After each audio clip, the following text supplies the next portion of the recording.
అది పవన్ కళ్యాణే చెప్పాలి.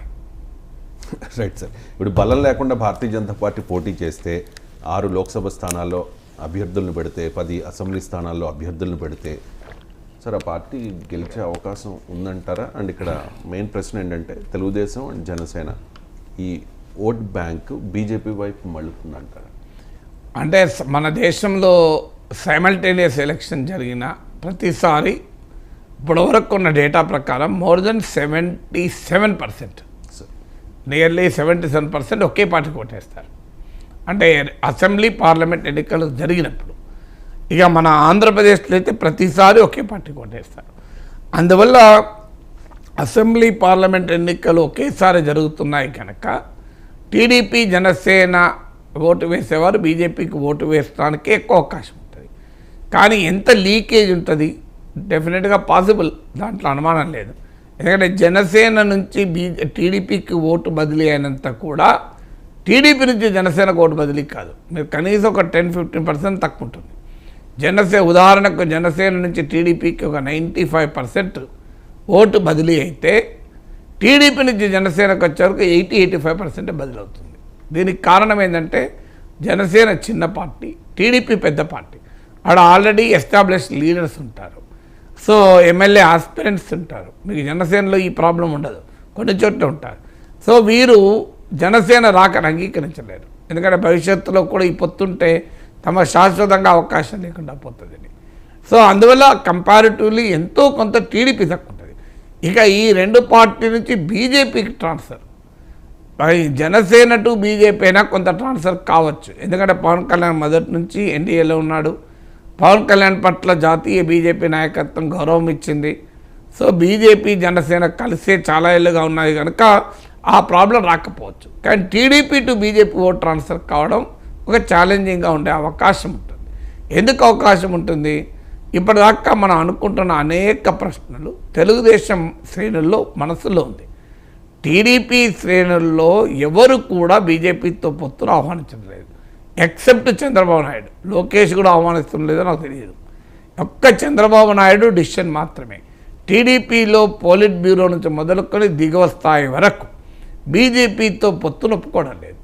ఎందుకు ఒప్పుకోవడం లేదు? బీజేపీకి 1% ఓటు లేదు. బీజేపీ రాష్ట్రానికి ఏం చేసింది? మనమే ప్రత్యేక హోదా విభజన హామీల మీద బీజేపీని అనరాని మాటలు అన్నాం కదా. ఇప్పుడు బీజేపీకి ప్రజలు ఓటు వేయమని ఎలా చెప్పాలి? ఎందుకు ఓటు వేయని చెప్పాలి? అలాగే బీజేపీ అమరావతికి అండగా నిలవలేదు కదా. కేంద్ర ప్రభుత్వం చేతులు ఎత్తేసింది అమరావతి విషయంలో. చంద్రబాబు నాయుడు అరెస్టు విషయంలో కూడా కనీసం మోడీ అమిత్ షాలు ఖండించలేదు కదా. ఒకవేళ ఒక్క మాట అమిత్ షా ఇషారా ఇచ్చుంటే, సంకేతం ఇచ్చుంటే జగన్ చంద్రబాబును అరెస్ట్ చేసేంత ధైర్యం చేసేవాడా? చంద్రబాబు 4 రోజులు జైల్లో పెట్టి ఆయన అంత అవమానిస్తుంటే బీజేపీ జాతీయ నాయకత్వం ప్రేక్షక పాత్ర వహించలేదా? జగన్ ప్రభుత్వానికి ఇన్ని రకాలుగా సహకారం ఇవ్వలేదా? చెడామడా జగన్ ప్రభుత్వం అప్పులు చేసి పథకాలు అమలు చేస్తుంటే కేంద్రం అండగా లేదా? కేసీఆర్ ప్రభుత్వానికి రిస్ట్రిక్ట్ చేసినంత కూడా జగన్ ప్రభుత్వం రిస్ట్రిక్ట్ చేశారా? పోలవరం ఇప్పటికీ పూర్తి కాలేదు కదా. అసలు ఏ విషయంలో జగన్ను కేంద్రం నియంత్రించింది? ఇప్పటికీ కూడా కేంద్ర ప్రభుత్వ బీజేపీకి జగన్కు సంబంధాలు ఉన్నాయి కదా. సో అలాంటి పార్టీతో ఎందుకు పొత్తు అన్నది టీడీపీ సర్కిల్స్. నేను టీడీపీని అడగండి, మీరు సర్వే చేయడం కావాలంటే నేను వివిధ సర్వేలను చూసి చెప్తున్నాను. సర్వేలలో తెలుగుదేశం ఓటర్లు వ్యక్తం చేస్తున్న అభిప్రాయం ఇది. ఎందుకు మాకు బీజేపీతో పొత్తు అని అంటే అందువల్ల ఇప్పుడు Chandrababu Naidu has to walk extra mile. BJP పోటీ చేసే చోట ఓట్ల బదిలీ జరపడానికి ఆయన ప్రత్యేకమైన ప్రయత్నం చేయాలి. లేకపోతే రాబోయే కాలంలో మనస్పర్ధలకి కారణమవుతుంది. ఎందుకంటే మాకు సీట్లు ఇచ్చారు కానీ మమ్మల్ని ఓడించారు అని. సో ఆ చెడ్డ పేరు కూడా తెలుగుదేశం తెచ్చుకోవాల్సి వస్తుంది. దీనికి తోడు బీజేపీ అంటే ఓటు వేయని వర్గాలు ఉంటాయి. వారు బీజేపీతో పొత్తు పెట్టుకున్నందుకు టీడీపీ జనసేనకే వేస్తారా లేదా అని అనుమానం. అలాంటప్పుడు బీజేపీకి ఎట్లా ఓట్లేస్తారు?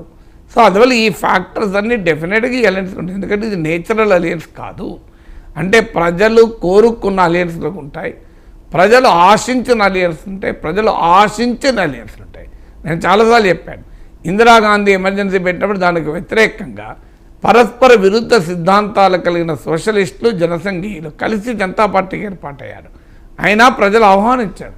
ఎందుకంటే ఎమర్జెన్సీ చీకటి రోజుల నుంచి బయటపడటానికి ఎవరితోనైనా కలవాలి అన్నారు. అందువల్ల జనతా పార్టీ అపూర్వమైన విజయాన్ని సాధించింది. చంద్రబాబు నాయుడు ప్రపంచ బ్యాంక్ ఆర్థిక విధానాలు అమలు చేస్తుంటే దానికి వ్యతిరేకంగా కాంగ్రెస్ వామపక్షాలు విడివిడిగా పోరాడాయి, కలిసి కూడా పోరాడాయి. సో ఆ సమయంలో ఈ ఆర్థిక విధానాన్ని తీవ్రంగా వ్యతిరేకించిన ప్రజలు చంద్రబాబును ఓడించడానికి కాంగ్రెస్ కమ్యూనిస్టులు కలిస్తే ఆహ్వానించారు. కాంగ్రెస్ టీఆర్ఎస్ కలిస్తే ఆహ్వానించారు. అదే జనం 2009లో టీడీపీ లెఫ్ట్ టీడీపీ టీఆర్ఎస్ అలయన్స్ తిరస్కరించారు. అందువల్ల ప్రజలు కోరుకుంటున్నారా ఇవాళ ఎట్టి పరిస్థితుల్లో బీజేపీ టీడీపీ కలవాలి అని? ప్రజలు ఎక్కడన్నా కోరుకుంటున్నారు. ప్రజలు కాదు, టీడీపీ సర్కిల్తో కోరుకోలే, బీజేపీలో కూడా మెజారిటీ కోరుకోవడం లేదు. బాగా నష్టము తెలుగుదేశంతో. ఎందుకు నష్టం అంటే టీడీపీతో పొత్తులో గెలిచిన ఏ నాయకుడు బీజేపీలో లేడు. మీకు పాత రోజుల్లో చూడండి, దొరబాబు అని ఒక ఎమ్మెల్యే గెలిచాడు, ఆయన బీజేపీలో ఇప్పుడు లేడు. సత్యనారాయణరావు అనే ఒక ఎంపీ గెలిచాడు, ఆయన బీజేపీలో లేడు. ఆకుల సత్యనారాయణ రాజమండ్రి నుంచి బీజేపీ తరఫున పొత్తులో గెలిచాడు, ఆయన ఇప్పుడు లేడు. మీరు లిస్ట్ కృష్ణరాజు తర్వాత వెళ్ళిపోయాడు. మీరు ఒక్కరు కాదు, మీరు బీజేపీ టీడీపీ అలయన్స్లో గెలిచిన ఏ ఒక్క నాయకుల్లో 100-95% మంది వెళ్ళిపోయారు పార్టీ నుంచి. అందువల్ల బీజేపీ కూడా తెలుసు, బీజేపీలో ఉన్న లాయల్ క్యాడర్కు మన పార్టీ తరఫున టీడీపీ పొత్తులో గెలిస్తే వాడు మిగలడు. ఎందుకంటే సొంత పార్టీ సొంత బలంతో గెలిచిన వాళ్ళకి కారు వాళ్ళు. ఇప్పుడు బీజేపీలో తెలంగాణలో వచ్చిన వివేక్ వెంకటస్వామి, కోమటిరెడ్డి రాజగోపాల్ రెడ్డి, విజయశాంతి వెళ్ళిపోలేదా? సో ఇప్పుడు ఈ పార్లమెంట్ ఎన్నికల తర్వాత ఇంకెవరు వెళ్తారో తెలుస్తుంది మనకు. సో అందువల్ల ఇప్పటికీ ఈట రాజేందర్కు మల్కాజ్గిరిలో సీటు ఇవ్వకపోతే ఏమయ్యేదో తెలిసేది. అందువల్ల ఒరిజినల్ బీజేపీ వాళ్ళలో ఏమో బాగా వ్యతిరేకత ఉంది. మనం అనవసరంగా టీడీపీతో పొత్తు పెట్టుకుంటున్నాం, చంద్రబాబు నాయుడును మళ్ళీ ముఖ్యమంత్రి చేస్తాం, బలహీనపడుతున్న తెలుగుదేశానికి మనమే బలం పోస్తాం. రేపు మనకు ఎక్కడ అవకాశం ఉంటుంది, టీడీపీ వైసీపీ వీళ్ళిద్దరైనా. సో మనకు అవకాశం ఉండదు కదా, బీజేపీలో కూడా ఇష్టం ఉంది. అందువల్ల రెండు పార్టీలోనూ అయిష్టత ఉంది, ప్రజలు కోరుకోవడం లేదు. ఇది అన్నేచురల్ అలయన్స్. ఒకటే ఏంటంటే ప్రాతిపదిక మోడీ పట్ల సానుకూలత దేశంలో ఉండడము, జగన్మోహన్ రెడ్డి ఓడించాలనే లక్ష్యము అనే అంశాన్ని జనంలోకి తీసుకెళ్ళగలిగారు. ఈ రెండు అంశాల కారణరీత్యా ఇతర ప్రతికూలతలన్నింటినీ అధిగమించి ఈ కూటమిలో ఓట్ల బదిలీ జరుగుతుందని వాళ్ళు ఆశిస్తున్నారు. చూడాలి ఏం జరుగుతుంది. రైట్ సార్, మీరు అన్నట్టుగా